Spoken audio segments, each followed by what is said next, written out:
Good morning, everyone.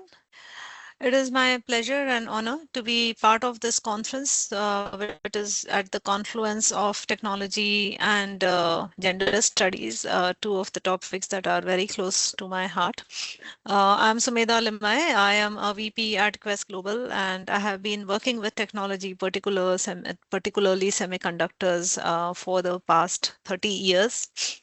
And I've also been very active on the diversity and inclusion vectors. I have led initiatives in my organizations and achieved some good success. What I'll attempt to do today is I'll be talking through my career journey, particularly my stint at Texas Instruments, which was about 20 years, and Intel, which was 10 years. I was at Intel till November last year. And I will look at my journey through the lens of the values that the organizations practiced and how it shaped my experiences, particularly being a woman and a minority. How did the company culture and the value system help my journey as a professional, as an individual? So let me jump right in. As you can see the foil 2 here, we are talking about a career journey of 30 years. And like I said, TI 20 years, Intel 10 years. And I'll just briefly touch upon Quest as well.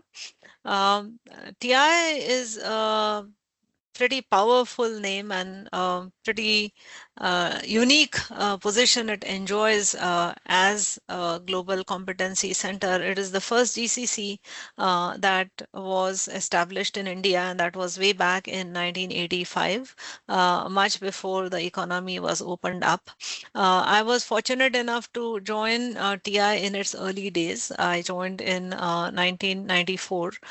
This particular picture that you see here is the picture of the very first satellite dish that a private company used to transmit its work, its deliverables to the parent company in US back in Dallas in TI's case. As you can see, the satellite dish is being unloaded from a bullock cart, and this picture is pretty unique and has been published in many publications and newspapers.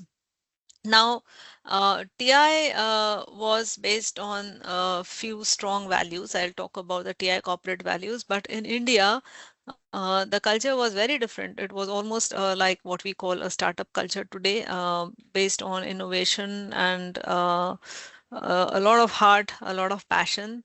The trajectory was very, very sharp, and I was fortunate to be part of the very first standard cell library that was done out of TI. I led the team that did that. And then I was part of the OMAP journey, the wireless terminals business unit. I was part of that particular business unit. Again, very fast paced, very innovative, and very demanding, I should say. So let me actually move to the values that TI practices. And when I joined, the three buzzwords that were used were I squared C, that is innovation, integrity, and commitment. Those were the three bedrocks for TI at that time. And of course, we have added more words there. That's the top bar that you see here. At the bottom, you see a set of values that was actually practiced by the ASIC team that I was part of, and that was based out of TI India. I was reporting to my manager, Sharda, who was also the person who interviewed me and who inducted me into TI. Very, very unique leader and a very good friend of mine now. And she really gave me my first chance, I should say. She's the one who um, offered opportunities to me, and I was the first women engineer at TI India who went through the journey of being pregnant and having a baby and kind of working through those initial years of motherhood. And she was the one who supported me. At that time, there were no clear written policies about maternity, and other than the labor laws, of course, and the mandatory maternity leave of, I think, 12 weeks. There was very little that was there. So I was very skeptical when I approached her with that discussion. But she was an active practitioner of all the values that you see here: trust and respect and open, direct, honest, and really value an individual for what that individual brings to the table. So she didn't even blink. She said, "Hey, Sumedha, don't worry about it. I'm here. We'll figure it out." And we did. She actually helped me navigate how to transition my role while I was away, and then come back to my role when my maternity was done.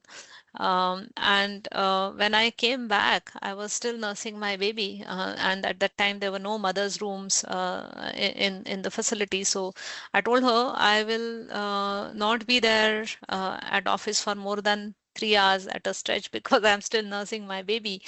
And she said, "That's perfectly fine." And it's not that I did not have work. I mean, I had a very demanding role at that time. And she made sure that I had a supporting person who would take care of things while I was away. And it worked really well. Of course, it was very hard on me. I used to come to work at 9:30, work till 12:30, go back home, have lunch, feed my baby, come back again for 3 hours, go back. There was no work from home, so there was no way to really complement my hours, right? So 6 hours is all I spent. And I asked her, should I go part-time? She said, no, no, that's fine. You are already doing a lot. You're contributing a lot. You don't need to worry about it. In fact, I got my first promotion during that period. So, it was a wonderful experience. And um, when I came out of it, I started trying to help other women who were going through pregnancy and childbirth. And I discovered that not everyone was as fortunate as I was. And the reason, of course, is that it was very manager dependent. I was fortunate to have a woman manager. The number of women at TI India at that time was only 8%. And in the rest of the places, even when the men managers wanted to help the women, they didn't know what to do. So we instituted a program where we welcomed the woman back, and we met her along with the manager. We helped the manager and the woman set some targets for this transition period, which were, doable with the kind of time the woman could spend. We worked on a very clear frequency in which the woman and the manager should talk to each other, make sure that she feels a pull from the workplace, even while she gets the ability to balance, motherhood and the demands of a workplace, and leave the choices to her rather than assuming things, right? So that was some very fundamental work that we did. And, I have leveraged that work even at Intel. Intel had much more progressive workplaces, practices, but I'll come to it when I come to it. The other thing I would talk about TI is this thing about trust and respect and being open, direct, and honest. These are things that I have carried with me all the time. And because of this habit of speaking my mind and using factual language, objective language, and also listening when people are stating a fact, listening to the words and what they are stating rather than who is saying it. That to me is the cornerstone of having a fair, inclusive workplace. When we are listening to a person, when we are listening to an idea, we listen to the content. We don't listen to or don't get biased by who is saying it, what is the age, what is the nationality, what is the gender, whether the person is remote or local or whatever, right? So just practicing that particular objective management made TI a very inclusive place, even though there were no very explicit policies around diversity and inclusion in the early years.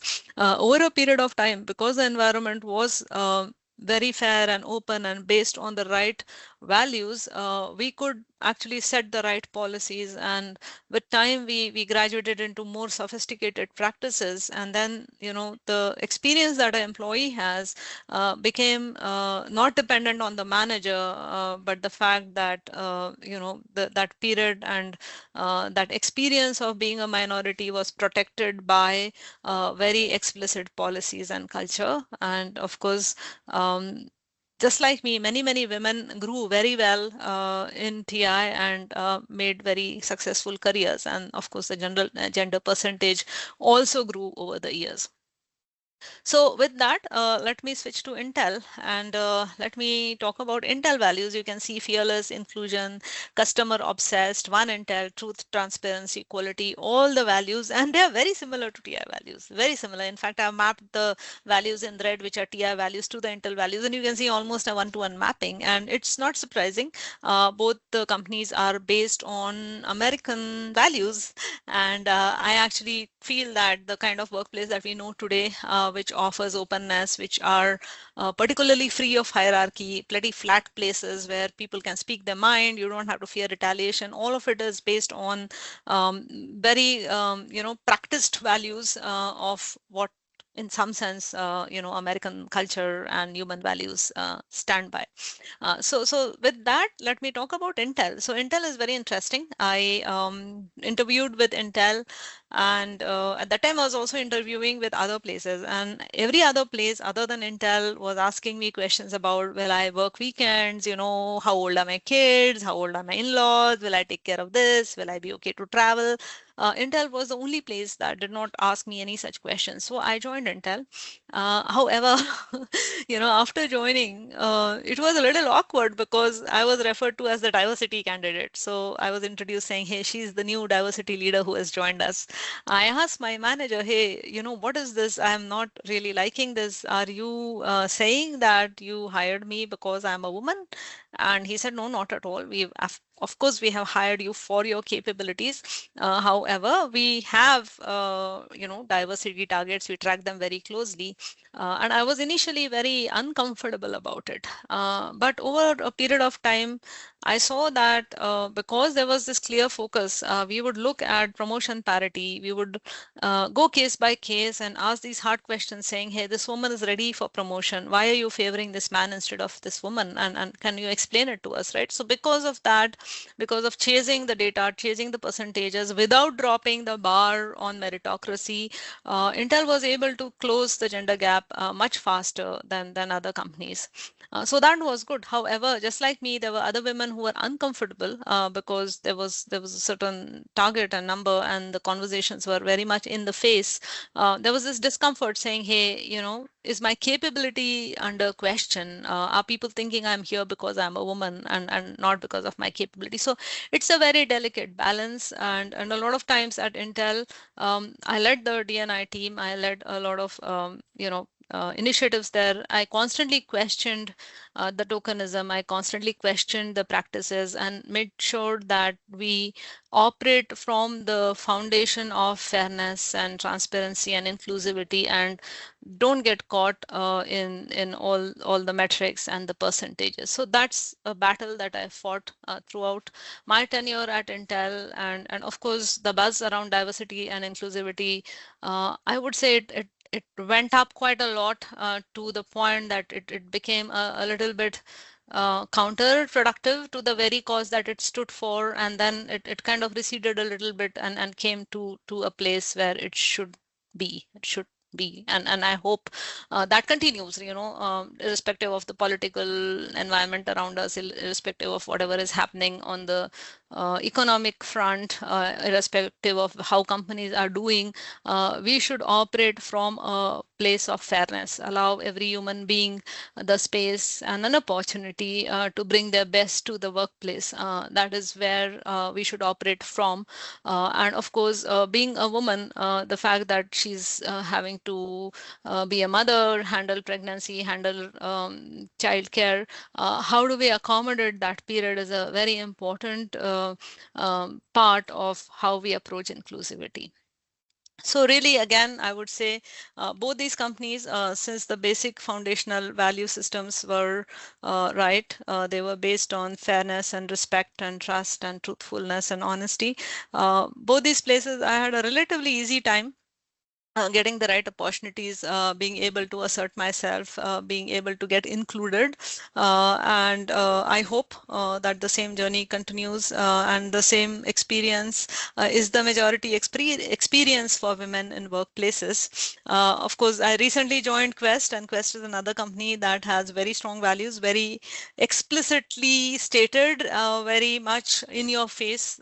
They're there everywhere. The foundation is aspiration, humility, and hunger. And of course, integrity, collaboration, customer focus are very important pieces of how we operate at Quest. It's been only 1 month, but so far my experience has been very positive.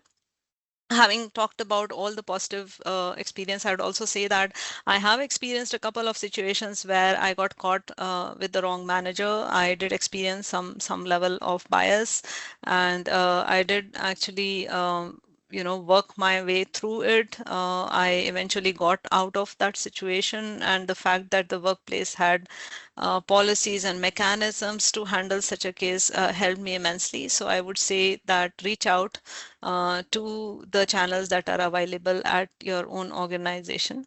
Finally, I would say that the best experience is when the so-called feminine and masculine traits of leadership are balanced in a workplace. When we have equal focus on products and customers, on clarity, on goals, on priorities, as well as on understanding and intuition and sensitivity and inclusivity, and being able to bring everybody along, right? So when all these things come together is when we are able to create true success in an organization.